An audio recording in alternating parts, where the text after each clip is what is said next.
Good evening, everyone. Welcome to this season's final book club. I'm Jennifer Solheim, the Associate Director of the BookEnds Novel Revision Fellowship, part of the Lichtenstein Center at Stony Brook University.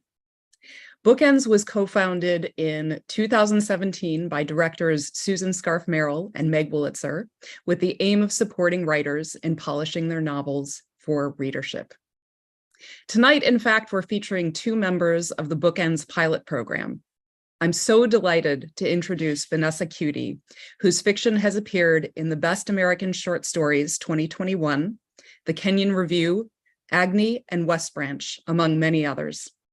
She also received her MFA from Stony Brook University.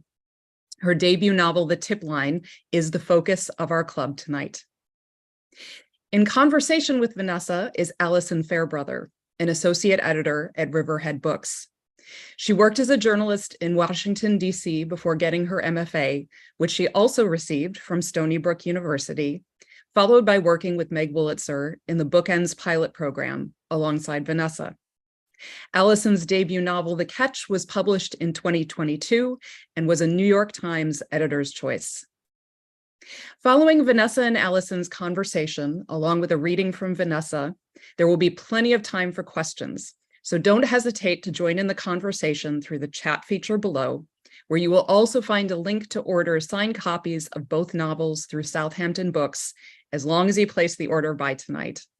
Thank you so much for being here, and welcome, Vanessa and Alison.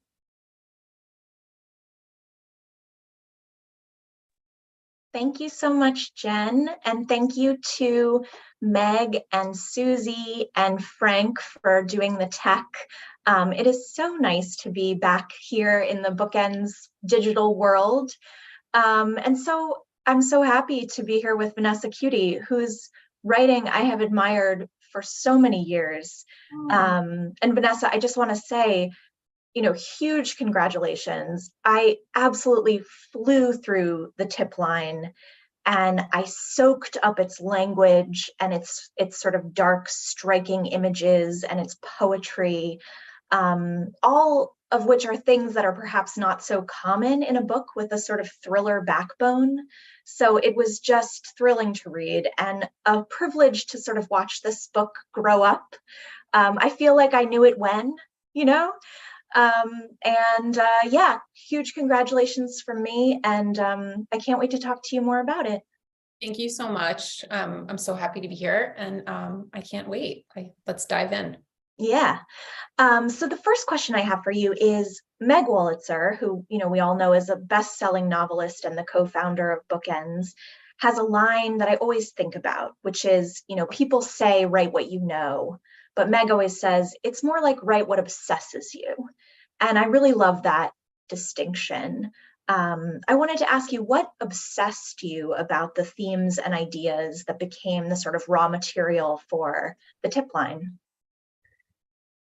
That's a really good question. And I feel that there's no way for me to not write what obsesses me. And I feel like there's like a through line through kind of everything I write, about what people can do to each other, especially people who you're supposed to be close with. And for the tip line specifically, it was the idea of this woman who is so driven by this one goal, which is, now it seems like a very a sort of silly goal, but she's, very myopic. And she's so driven by it that she's willing to overlook all of these huge red flags. And obviously it's exaggerated in her case. But I think, in anyone's cases, if you're involved with someone or you're getting involved with someone, you can sort of overlook a lot of things to see what you want to see. And I guess like the idea of how well can you ever know someone? It's all these types of things were swirling in my mind, and what kind of loyalty do you have to someone, even if they, if they do have this darkness about them. So that's kind of where it came from. Yeah, I can really see that. Something that felt so unique, I think, about this novel was the kind of unlikely pairing of a marriage plot with a crime thriller. And I was just thinking about Stephen King's book on writing. And I learned from that book that he said for his novel Carrie, it came to him when he connected the kind of two unrelated subjects, adolescent cruelty on the one hand and telekinesis on the other. And it felt like maybe there was something to that here too. Did it seem like an unlikely pairing in your mind? Yeah, I mean, when you actually think about it, it kind of makes no sense that they would go together. And for a while, I knew I wanted to write about this, this case, which at the end of the day, the book is really so loosely, it doesn't hew closely to the case at all, but it started when I was thinking about the case. And I had really a lot of trouble finding my way in to how I would write about it. And then I thought, just make this woman obsessed with her own thing to the point where it dwarfs everything else in her life, where there is this huge, serial killing investigation going on. And she says outright at one point, like, I didn't even care about this because I was on my own, trajectory. So I think, yeah, the two elements are not, unexpectedly paired, but I guess I do think Stephen King is onto something. Nora Dector, who is another BookEnds alum and a really fabulous writer. I think she has an upcoming novel, What's Not Mine, which is coming out, I believe, next year. She wrote a really wonderful blog post about the tip line that I so appreciated. And I'm going to quote a little bit from it here because I thought it was so wonderful. She says, "The tip line offers a masterclass in unreliable narration. The way Vanessa Cuti writes Virginia, the narrator, is in the end even more thrilling than the love affair or the dead girls on the beach." I really love that characterization. I think that Virginia has such a strong voice. She has this sort of offbeat, like frank way of speaking, and her consciousness, her internal narration can be like laced with images, with snatches of poetry. It's so enviable to be able to do that as a writer, and you do it so well in creating this like wholly unique tone. So I wanted to ask you how you did create Virginia, and did you work hard for her voice, or did it come easily? Well, first of all, I am so appreciative of Nora's essay. I just feel like what a perfect read of the book. Like, I just wish that everyone got it like that. It was so satisfying to read that. But as far as Virginia's voice, it's really funny. I think it just came that way, like I wanted something that's like was sort of dreamy and really I don't know, maybe dreamy is the best word I could think of. And I wanted it to be like really hyper internal. And it's sort of interesting that a lot of the negative feedback that the book is getting is about how internal a lot of it is. And I don't know, to each his own, but that was like my drive for the whole thing, was to have this hyper internal voice that was really dreamy and prone to tangents, and starts talking about the weirdest stuff in the middle of daydreams. Like, to me, that's like, I like to read stuff like that, so I guess that's like why I wind up writing stuff like that. I don't, I guess it's just fun for me to make it up like that, I guess.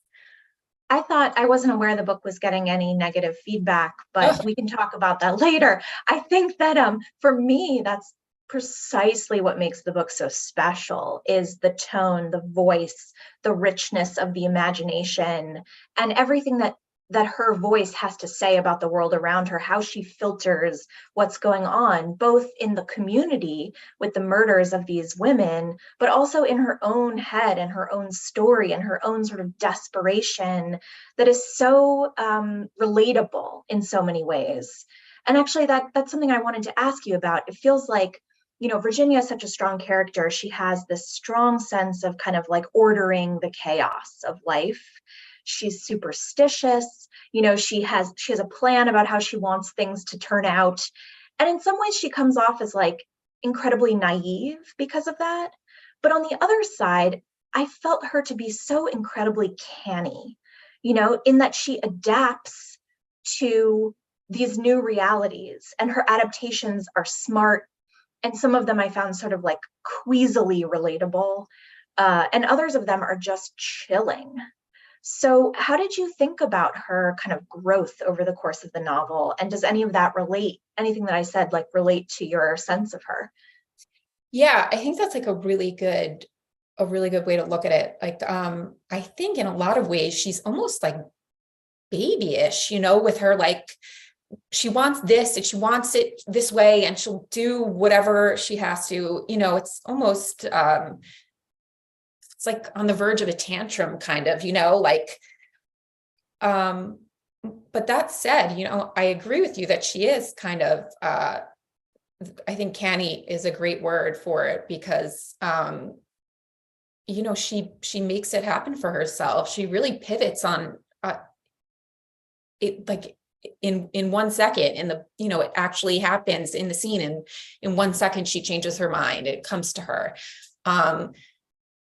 So I don't know that I was like that conscious of making that, you know, that duality within her. I wanted her to be very, I don't know that quirky is the right word. I think just like flawed and kind of complicated and I don't know, selfish in a way. Like she's pretty selfish.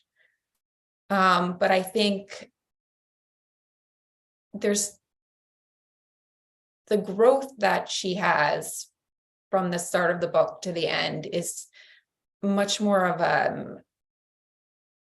an internal understanding than something that someone else would be able to see, you know. Yeah.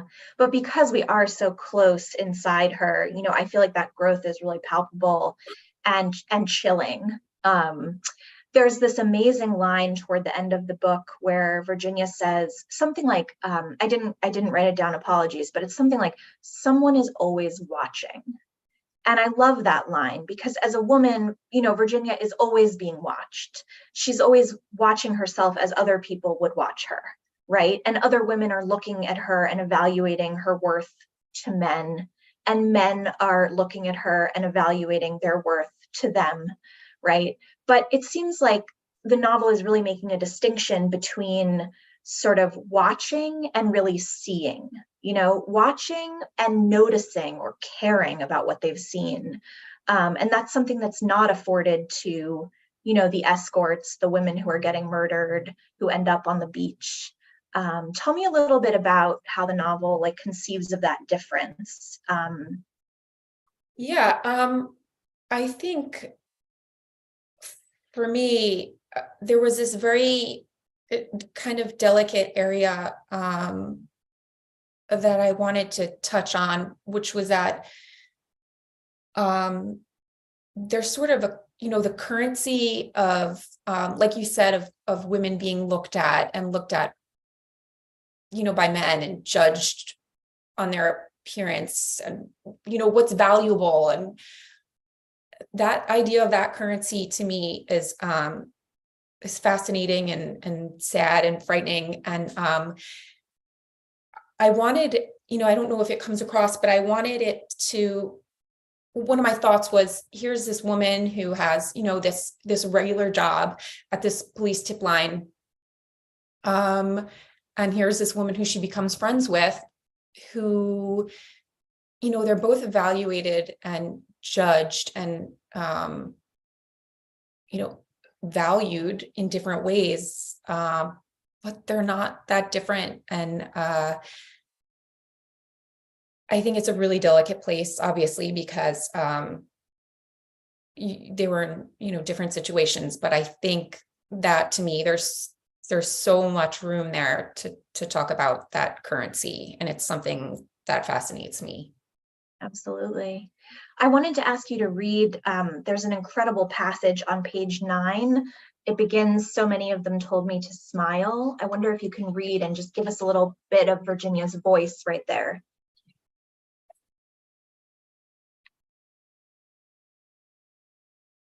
So many of them told me to smile. When I saw them in the parking lot, in the hallways, smile, like they'd die if they couldn't find a girl showing her teeth. Smile, it's not that bad, they said. Oh, really? I wanted to answer back. How do you know? But I smiled instead, I did. I bit my bottom lip into the smile, couldn't help it. And I looked down and I felt my cheeks get pink under the weight of their eyes. I knew that they watched me pass, sized up my body and my hair, but my body mostly, and then snapped their attention away and said the same thing to the next one of us who walked by. They were dashing in their uniforms, you had to admit. The patrol guys in dark blues, higher ranks in white shirts, all their brass twinkling, shining like teeth in the fluorescent lights of the place. Detectives in suits, plain clothes in stubble and jeans, with just the tips of their shields showing, just the tops of their guns showing. They meant no harm. It was true. They were just being friendly. That's so good. It's so, the novel is full, I think, of lines like that are so smart about watchfulness, about social hierarchy, about beauty standards and sort of outward appearance. And just as you were reading, I thought of, there are a few lines that really call attention to the kind of outward sort of artifacts of power. Like at one point, Virginia walks into a bar full of married women and she just sees their rings shining all together on the table. The brass of the lieutenants, the rings of the women who are married, these symbols of power, the kind of life that she wants. It's just done so beautifully and so powerfully, I think. Thank you. I wanted to also ask you about Verona, of course, whom we haven't really talked much about, but Verona is an escort who calls the tip line when Virginia is working at the police station to tell Virginia to sort of give her some details, some tips about the murdered women. She doesn't entirely know who the murderer is or how it's happened, but she's part of the milieu. She sort of has some hunches, I guess I could say. And I found that Virginia and Verona, they sort of spoke to each other across such a vast distance, over these phone lines, not knowing each other, and yet they found something in each other. And I think the scenes with Virginia and Verona, they have a kind of yearning that I found very moving. I think they're both kind of chafing at the lives they were given, but also kind of resigned to them on some level. Tell me about how you built that friendship and those characters. Yeah, I mean, obviously they have a lot in common, right? Sometimes thinking back, I'm like, wow, that sometimes feels like a little heavy-handed, right? Like how similar they are. But I think Verona has something that Virginia really, really wants, which is that she controls men through sex. I mean, in a way, the power, I guess Virginia wants the power that Verona can have over men. And since her goal and her plan is to get married, and she thinks it will just, take convincing a man of that. I think she's very interested in having what she thinks is like this trick. She calls it a trade secret at some point. So I think she's very drawn to her for that. And I think, Virginia is also a little, she has a darkness to her. So I think she's also very drawn to the idea of a life that is not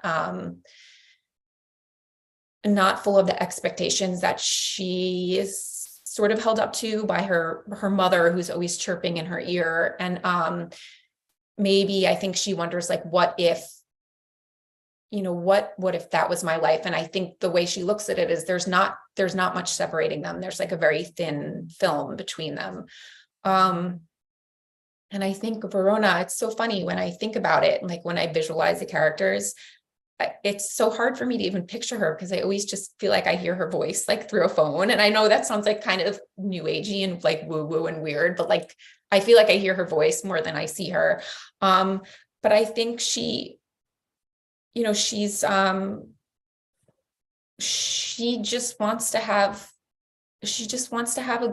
the life she thought of, and she wants to move to California. It's like, it's like a dream. And when I think of, there's like, a passage in there where Virginia imagines Verona moving to California and this like dreamy sort of, landscape in the Hollywood Hills, and everything's like perfect and it's dusk and it's, that's what she wants. She just wants to have this, to start over. And I don't want to spoil anything, but no, I think it's so well put. I think that something that Virginia is so adept at is spinning off into these kind of fantasy worlds and spinning out various scenarios for her own wedding, for her own man, for her own future that happen with even just catching the eye of a guy, right? Like she can spin out such a fantasy world based on such little real world information.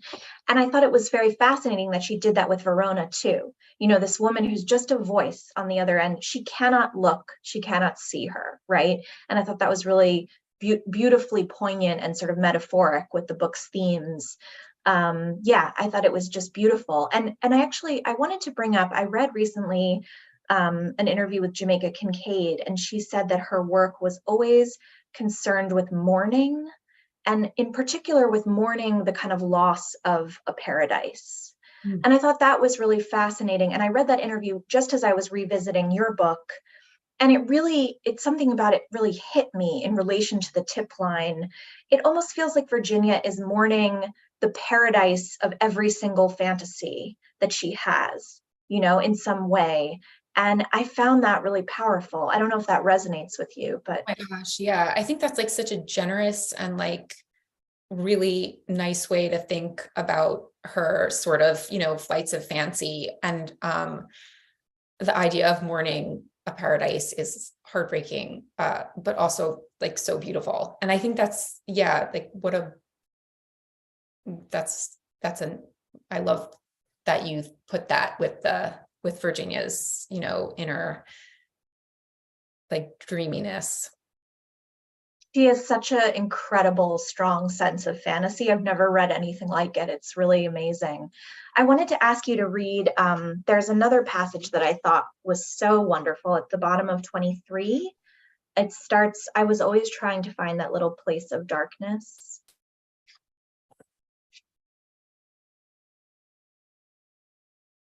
Oh yeah, okay.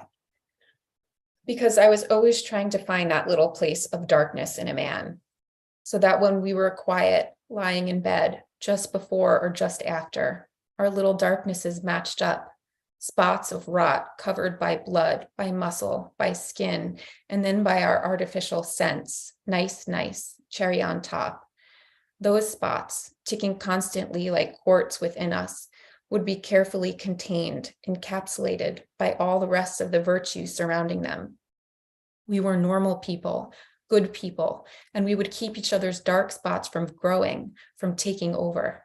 This is what relationships were for, what marriages were for. So good. It feels like almost like a thesis statement, some sort of like an encapsulation of Virginia's worldview. I don't know if that feels right to you, but when I read it, I was like, wow. How did you come to that paragraph? Was it in an early draft? Was it later that you kind of honed down and got her worldview so tightly in there? I think that was actually in a later draft. Usually I don't remember, but I remember wanting to like up up the current of her darkness. So I remember going back in and layering it into her. Yeah. I mean, it was so brilliant that I thought in my writerly mind was like, that must have come in a later draft when you really knew who she was and what she was doing. Yeah, you know? you're right. You're right.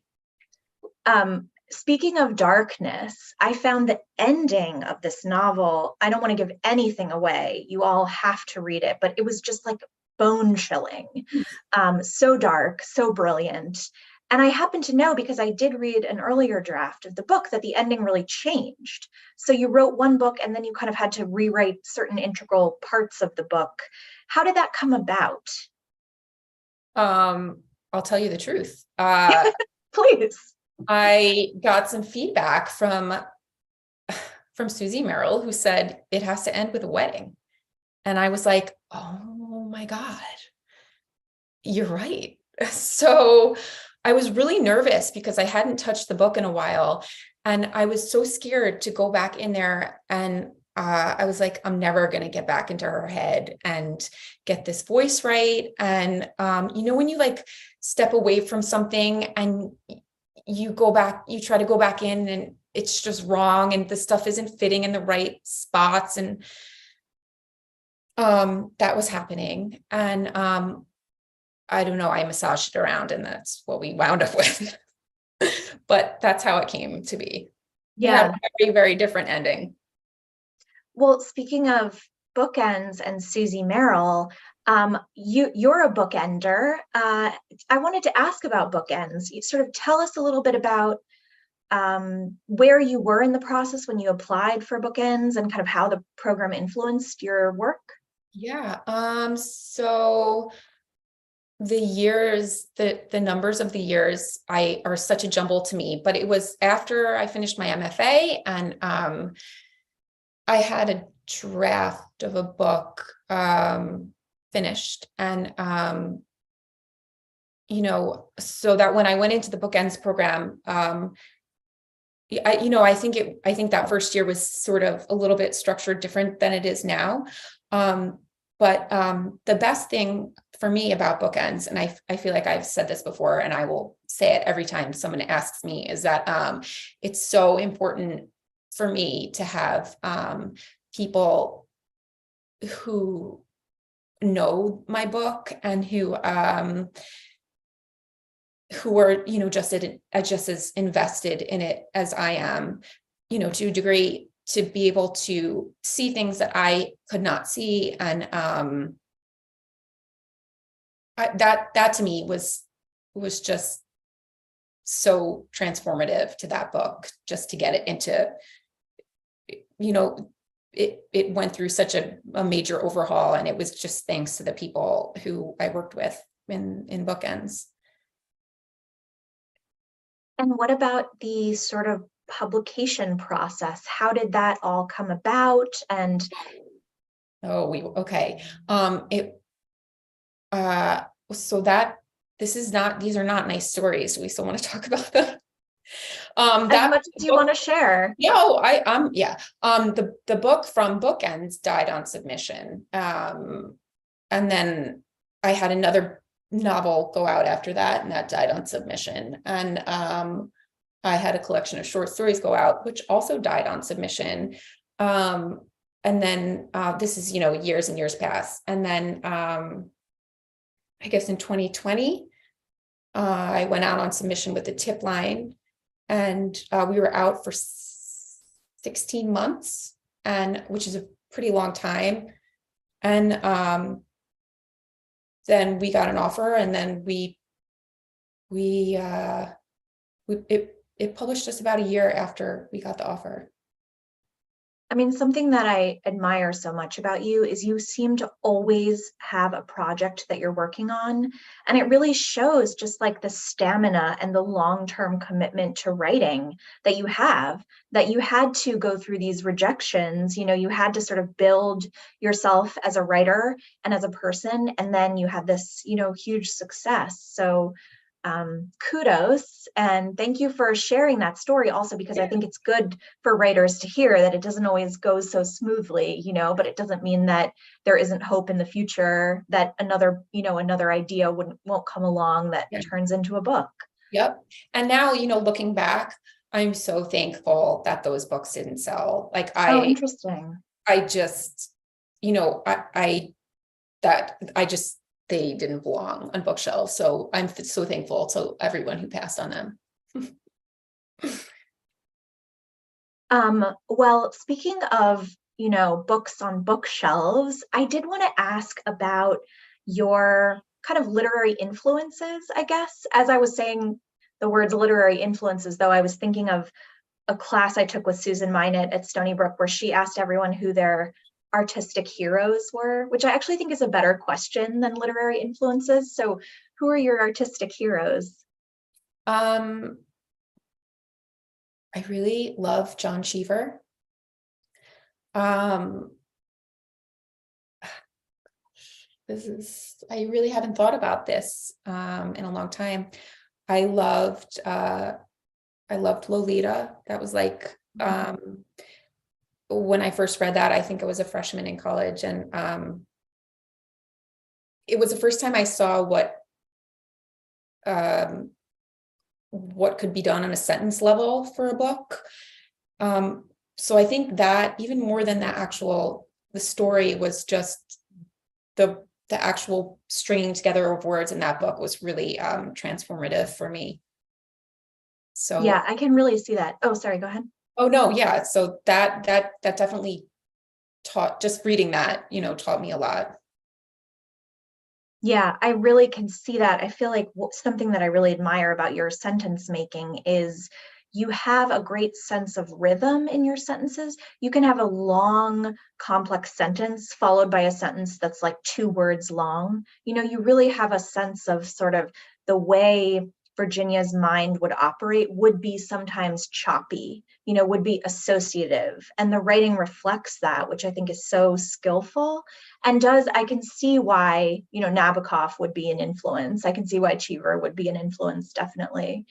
Are there any books that you find yourself turning to again and again, sort of when you're in a rut with writing? Or I read Animal by Lisa. I don't know how to pronounce her last name, if it's Tadeo or Tadeo. I feel like that is a book that I could always just you don't even need to read it through. You could open it up at the beginning of a chapter and kind of just, I don't know, kind of kickstart something in me anytime I open it up. So definitely Animal does that for me. I have a little stack. I usually keep them either, on my desk or by my bed. If I don't want to read for a long time, I'll just, read a little passage. If I'm struggling too, then that's a whole different thing. That's a dark place.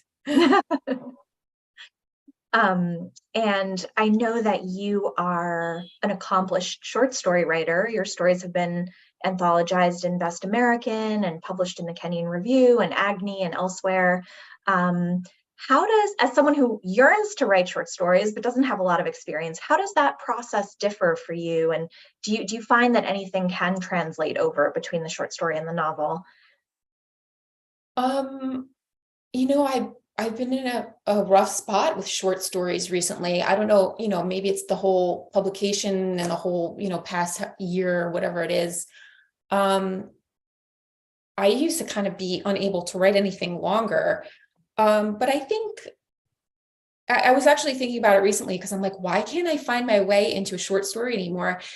I think it's the idea of the way time works, I guess, in a short story.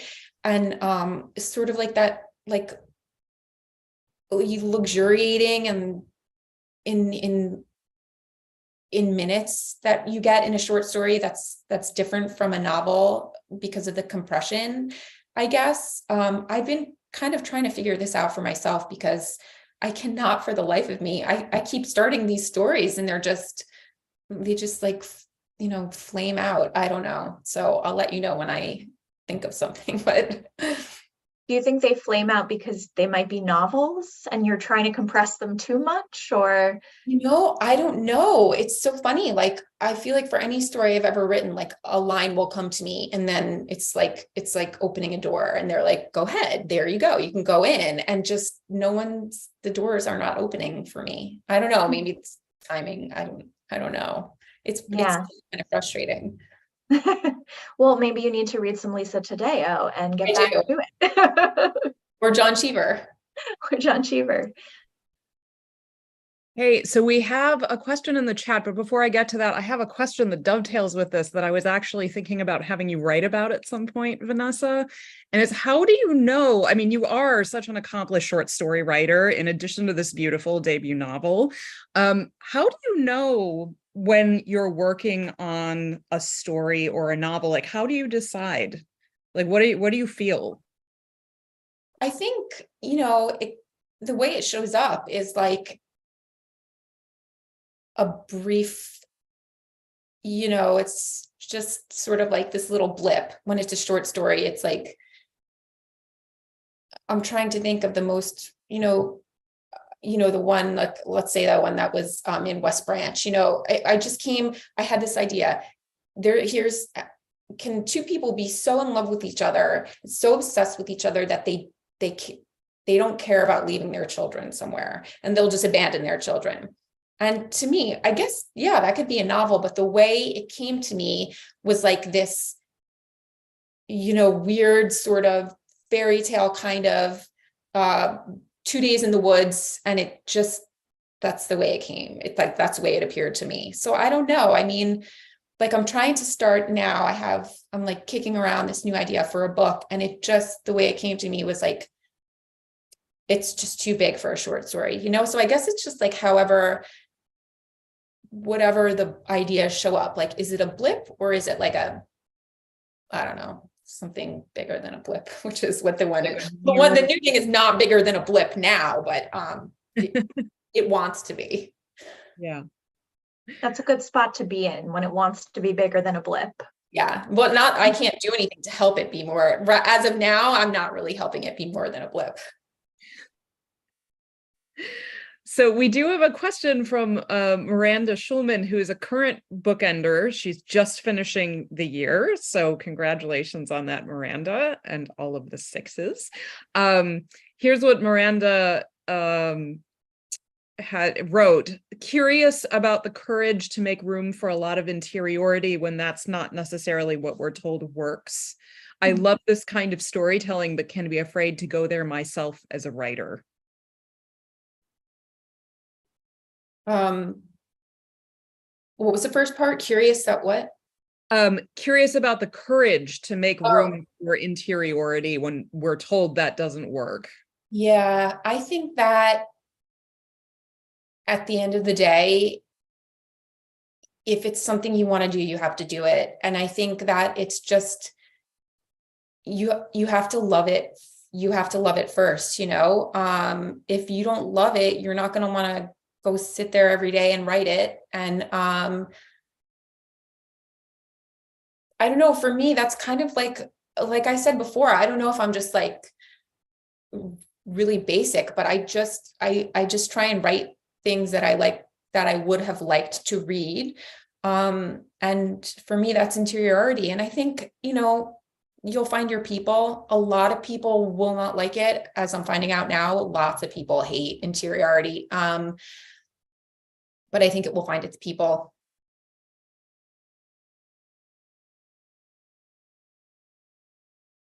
Yeah, in addition to the, I agree with all of that. I think that my sense is that often a character will tell you like how deep you need to go into their consciousness, and once you sort of have their voice in your head, I think it can be hard to switch sort of how close or how far you are from them. So to me, it feels like something that kind of happens almost organically after you've set a tone or a voice, and then you have to go with it, right? You have to go sort of where the character and the plot takes you, which I think in Vanessa's case is like such an exciting and unusual space, even if there is a lot of interiority. Again, to me, that's like what made the novel so special. So I definitely wouldn't shy away from it, out of those sorts of concerns. Yeah, so Emmy Gilbert, who I believe is one of your pilot program cohort members, she brought in, do you think the problem with interiority and people's reception of it, does it have something to do with the marketing of the book? The fact that people don't seem into it because of how the book is being positioned by your publisher? I think that is, I think that it was really brave of my publisher to take on this book, because it is not a traditional thriller by any means, and it will disappoint a lot of people who want a thriller, as it has been doing. Thriller readers have certain expectations, and this book meets none of them. So I think in that way they were really brave. I do think that it's like, it's my first book. I know nothing about publishing. I know a little bit about publishing. I knew nothing going into it. But once the book is kind of positioned in a place, that's how it kind of goes. It kind of goes with that. And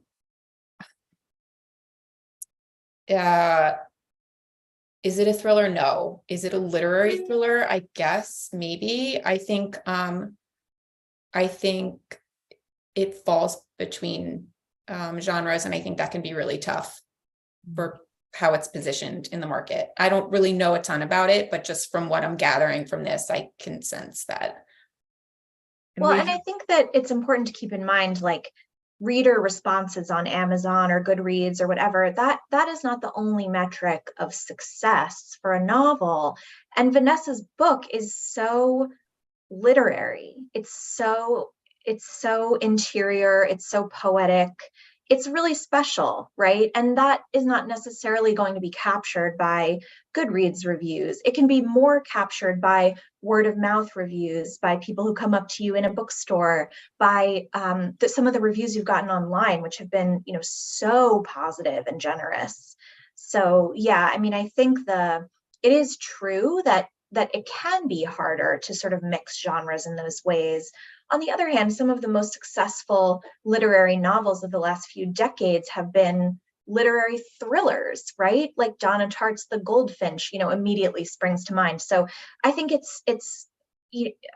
I think you have to sort of take these marketing questions a little bit to the side when you're writing the book. You're writing the book you need to write, the one that speaks to you, the one that calls to you. And like, it's really the job of the publisher to figure out how to market and how to package something that does maybe not fall directly into a particular genre category. Yeah. No, I totally agree. I think that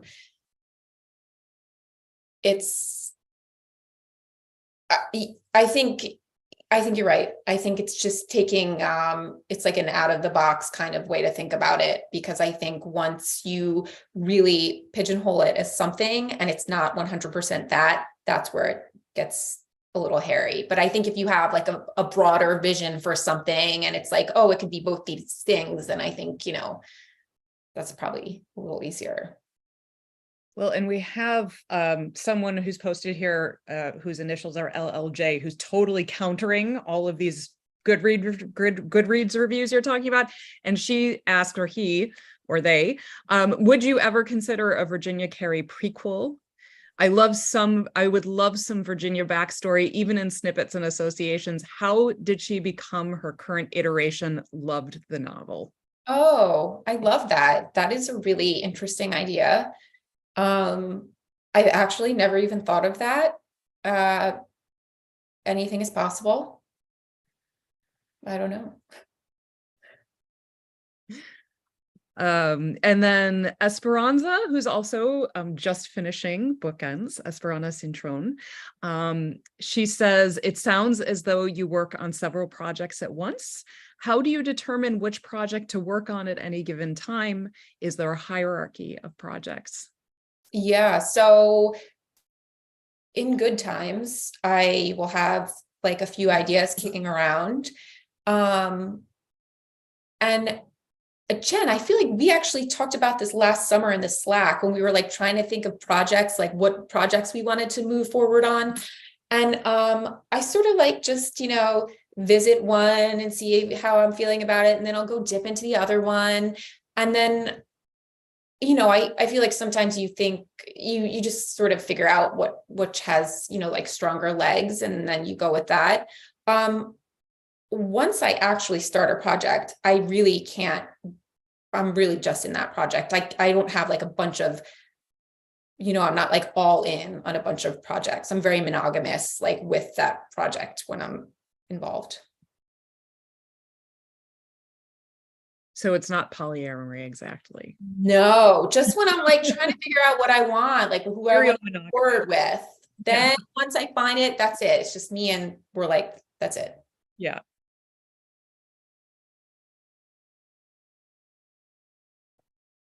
Alison, I don't know if you want to jump back in if you have. Oh, I know sure, you said you have yeah. a whole mess of questions.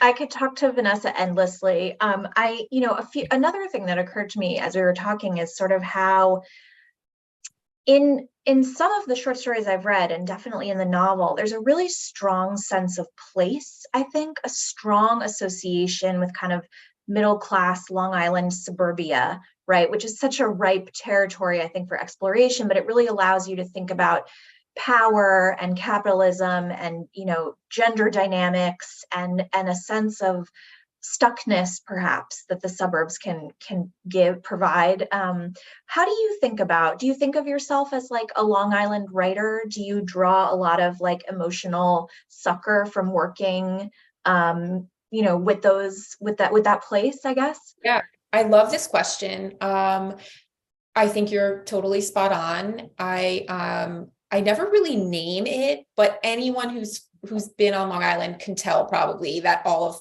my stories and things are set on Long Island. I think there is something endlessly fascinating about what you said, like the suburban hierarchies and like, like school moms and like PTA groups and, a bunch of, housewives getting together. It's been done so many times. I don't care. I still want to read about it. I still want to write about it. It will never get old to me. I think it is just so much can go wrong. And it's not as good as people try to make it look. I don't know. I can't stop. I just can't stop with it. Is the new thing you're kicking around, is it also set on Long Island? Yeah. Yep. And the case that you mentioned, I think it's the Gilgo Beach unsolved murders. So that's also a kind of Long Island case, right? It's very specific to the region. Were you kind of enmeshed in that case when that was happening, and how did you use that kind of as primary material? Yeah, so I actually worked as a tip line operator at the police department when the bodies at Gilgo were found. So like that's that's like another aspect of how this book came about, was the this like strange relationship that you form with the anonymous people who are calling you, and they're telling you these super intimate details about their ex-husbands or their current husbands or this guy they dated or whatever it is. And I'm like, you are calling me and I am a total stranger. And it was just so tense and intimate and strange and very, very inspiring for me, obviously, because that's where the book came from. So yeah, I was pretty, I wasn't, the initial call didn't come through on a tip line, so I made that part. I mean, it's so funny. Also, the characters who call into the tip line, the things they say, and sort of the disdain with which the police treat the tip line because it's being manned by a civilian, right? And actually what's happening in the novel on the tip line is the heart of the story, right? Not only for Virginia, but for the actual breaking open of the case. So I thought that was really interesting and really kind of shifted the hierarchy and played with those power dynamics. Yeah. Yeah. I mean, it's amazing that like they sort of just civilians with no real training or expertise just started answering these calls. But that's just that they did it. I don't know what the thinking was, but. Yeah, these are incredible scenes in the novel when she's getting calls from the tip line. It's like, it's so suspenseful. And I thought you did that really well. I mean, your book is so literary, but it does have these very traditional elements of suspense that build tension. And one of them is like, when is the phone going to ring and who's going to be on the other end? Which in a way is sort of like the oldest story, you know, I mean, yeah. Yeah, I know. It's so funny. It's like so not high tech, right? It's like you're waiting for a phone to ring. Like, you know, if you think about this, it's just a woman sitting at a table waiting for a phone to ring. And what's going to happen when the phone rings? I mean, it's like the most, I don't know, it's sort of like also the most like boring thing you could think of, right? It's like watching paint dry, waiting for a phone to ring, but.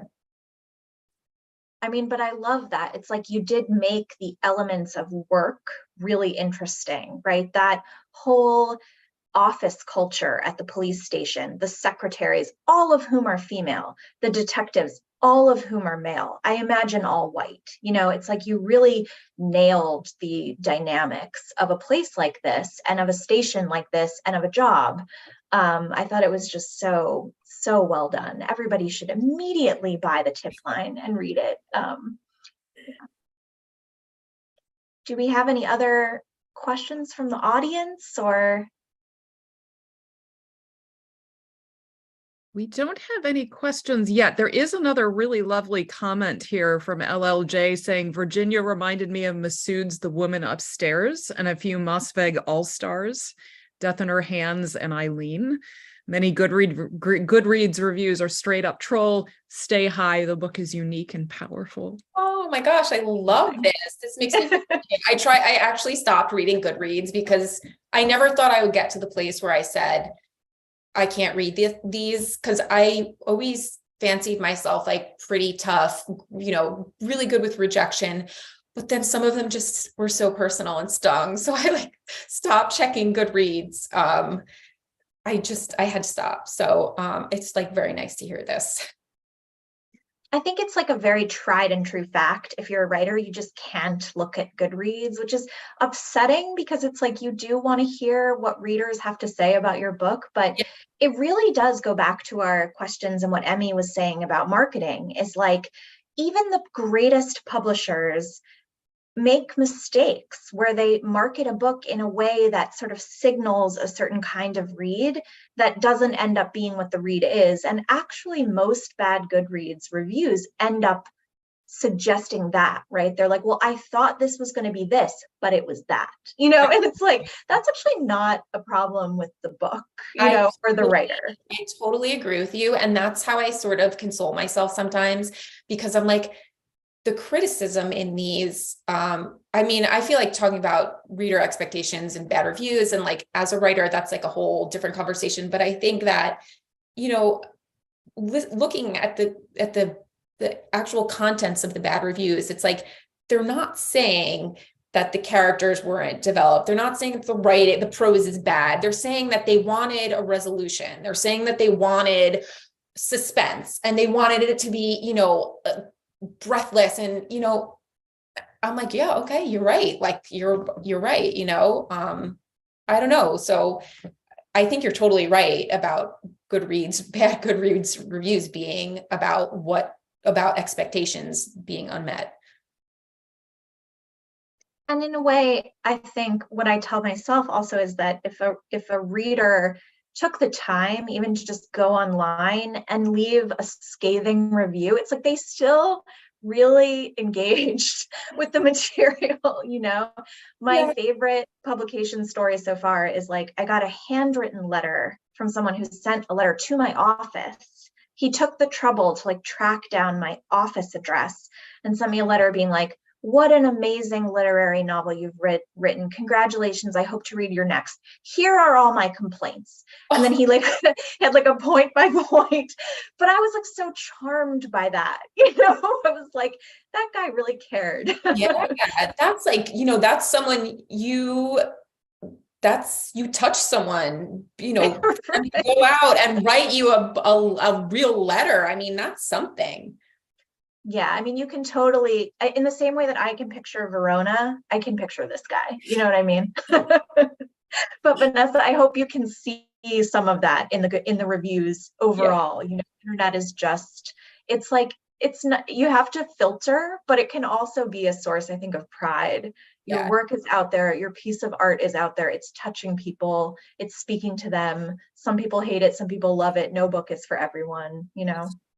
It's true. I remember, I don't know who told me, someone told me, it was probably while I was in grad school, that even if someone hates a piece of writing, it's better than people being sort of, unmoved by it, because Middling about it. Yeah. Exactly, middling is the word I wanted, because at least it's stimulating something in them, and I have really been consoling myself with that recently. So No, I think that is so true. And I think about that all the time is like, as a book editor, you know, I read so many books and it's the best if I feel really strongly against a book or I really strongly love a book. There's a lot of books that sort of do fall in the middle section for any reader, for any editor, you know, but I think you do want to be engaging with the ones that like touch some strong emotional chord either way.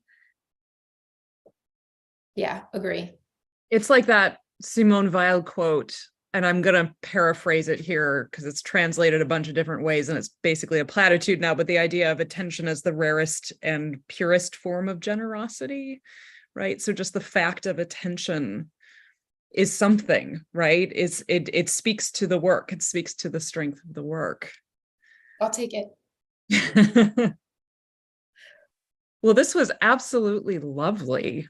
So amazing to listen to the two of you talk about The Tip Line, which is a gorgeous book that, as everyone in the chat is saying, everyone needs to read this book. It's beautiful.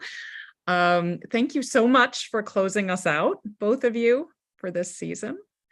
And yeah, we're going to be back next year at some point. Nora Dector's book is coming out. Jocelyn Takak's book is coming out. Gianno Cromley's book is coming out. We have several Bookends books in the pipeline. So we'll really look forward to picking this up again soon. Thank you all so much for joining us. And thank you, Vanessa and Alison. This was really great. Thank you. Thank you.